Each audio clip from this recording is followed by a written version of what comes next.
சித்தகர் உணவு மருந்து உணவு.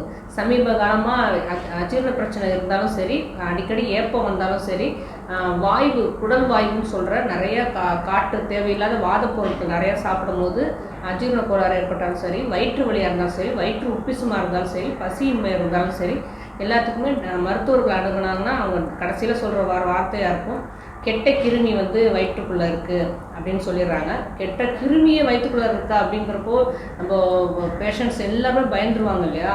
ஐயோ கெட்ட கிருமி ஏதோ இருக்கும், அது ஏதோ செய்ய போகுது, அப்புறம் அது அது வயிற்றே பிரச்சனையாக்கி கொண்டு நமக்கு நிறைய வாந்தி வந்துடும், இன்னும் சாப்பிட முடியாமல் போயிடும் அப்படின்னா நிறைய பிரச்சனைகள் பயம் வந்துடும்.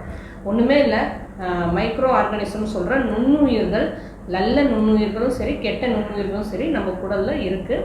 வயிற்றில் இருக்குது, சிறுகுடல் பெருக்குடலில் இருக்குது. நிறைய நல்ல நுண்ணுயிர்கள் இருந்ததுன்னா நமக்கு உடலுக்கு ஆரோக்கியத்தையும் உடலில் எதிர்ப்பு சக்தியும் கொடுக்கும். இது ரெண்டுமே வரணும். அந்த நல்ல மைக்ரோ ஆர்கானிசம்ஸ் நுண்ணுயிர்கள் என்ன செய்யும் அப்படின்னா, நம்ம சாப்பிட்ற சாப்பாட்டை நல்லாவே சிந்தசிஸ் பண்ணி அதில் உள்ள விட்டமின்ஸ் அண்ட் மினரல்ஸ் சத்துக்களை நல்லாவே பிரித்தெடுத்து நம்ம உடலுக்கு சேரக்கூடிய தன்மையை கொடுக்கும். அதனால தான் நமக்கு நிறைய எதிர்ப்பு சக்தி வரும், நல்ல ஆரோக்கியமும் கிடைக்கும்.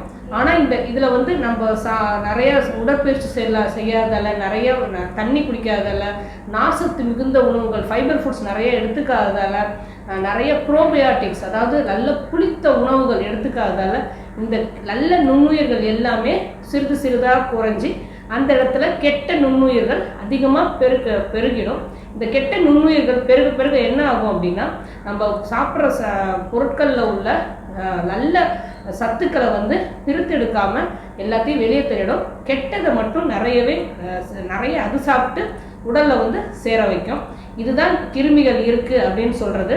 இது கெட்ட கிருமி நல்ல கிருமின்னு ரெண்டாக நம்ம பிரித்து எடுத்து, நல்ல கிருமிகள் நல்லா வளர்கிறதுக்கு நம்ம என்னென்ன செய்யலாம் அப்படின்னு கேட்கும்போது முதல்ல சொன்னோம் இல்லையா, எதெல்லாம் செய்யக்கூடாது அதெல்லாம் செஞ்சிட்டோம். அதனால தான் அது இல்லைன்னா முதல்ல என்ன செய்யணும் அப்படின்னா, நிறைய தண்ணி குடிக்கணும், நல்ல உடற்பயிற்சி செய்யணும், ஃபைபர் ஃபுட்ஸ் நல்ல நார்சத்து மிகுதிகள் உணவுகள் சாப்பிடணும், முக்கியமாக ப்ரோபயாட்டிக்ஸுங்கிற நல்ல ஃபெர்மெண்டேஷனாக புளித்த உணவுகள் சாப்பிடணும். நம்ம உணவுலேயே சிறந்த உணவு முதல் நாள் வடித்த புழுங்கலரிசி சாதத்தில் வடித்த சாதத்தை ஒரு கை எடுத்து அதில் கொஞ்சம் தண்ணி ஊற்றி ஊற வச்சு மறுநாள் காலையில் அதை பிசைந்துட்டு ஒரு ஸ்பூன் தயிர் இல்லைனா மோர் ஊற்று உப்பு போட்டு அதில் நல்லா கரைச்சி குடிக்கிறது தான், பழைய சாதம் கரைச்சி குடிக்கிறது தான் நீராகாரம்னு சொல்கிற.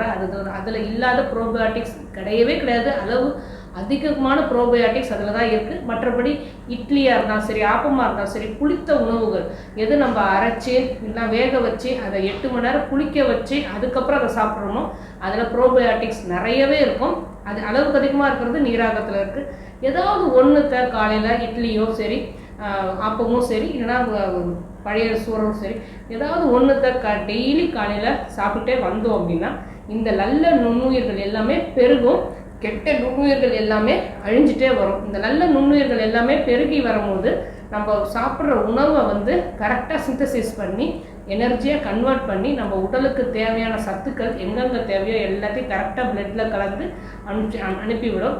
இதை தான் குடலில் கிருமி இருக்குது உங்களால் பிரச்சனை அப்படின்னு சொல்லும்போது நிறைய ஆன்டிபயோட்டிக்ஸ் எதிர்ப்பு சக்தி மருந்துகள் நிறைய சாப்பிடும் போதும் இந்த கெட்ட நுண்ணுயிர்கள் எல்லாமே பெருக்கெடுத்துரும், நல்ல நுண்ணுயிர்கள் எல்லாத்தையுமே சாகடிச்சிடும். அதனால தான் உடலில் இம்யூன் சிஸ்டம் எதிர்ப்பு சக்தி நம்ம நல்லா குறைய ஆரம்பிக்கும். நம்ம உணவில் நம்ம வாழ்வியல் முறையில் நம்ம ஒழுக்கத்தில் மட்டும்தான் இந்த நல்ல நுண்ணுயிர்களை கொண்டு வர முடியும். ஒரு தடவை பிரச்சனை வந்துருச்சு அப்படின்னா இந்த நல்ல நுண்ணுயிர்களை பெருக்கெடுக்கிறதுக்கும் சித்த மருந்துகள் நிறையவே இருக்குது.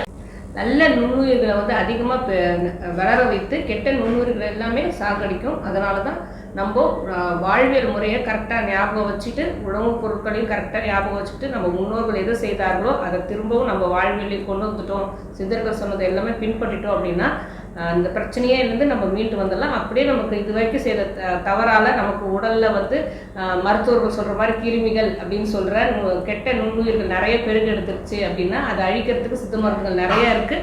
அதை ஒன்ஸ் ஒரு தடவை ஃபாலோ பண்ணி அதை ஃபுல்லாக முடிச்சுட்டு நம்ம டயட்டில் அதுக்கப்புறம் கொண்டு வந்துட்டோம் அப்படின்னா ஈஸியாக இந்த பிரச்சனைலேருந்து வெளியே வந்துடலாம், ஆரோக்கியமே வாழ்வோம். வேறு எதை பற்றி பேசணும் நீங்கள் நினச்சாலும் சரி தாராளமாக கமெண்ட் பண்ணுங்கள். உங்களுக்கு எந்த நோயாக இருந்தாலும் சித்தா கேரை அணுகுங்க.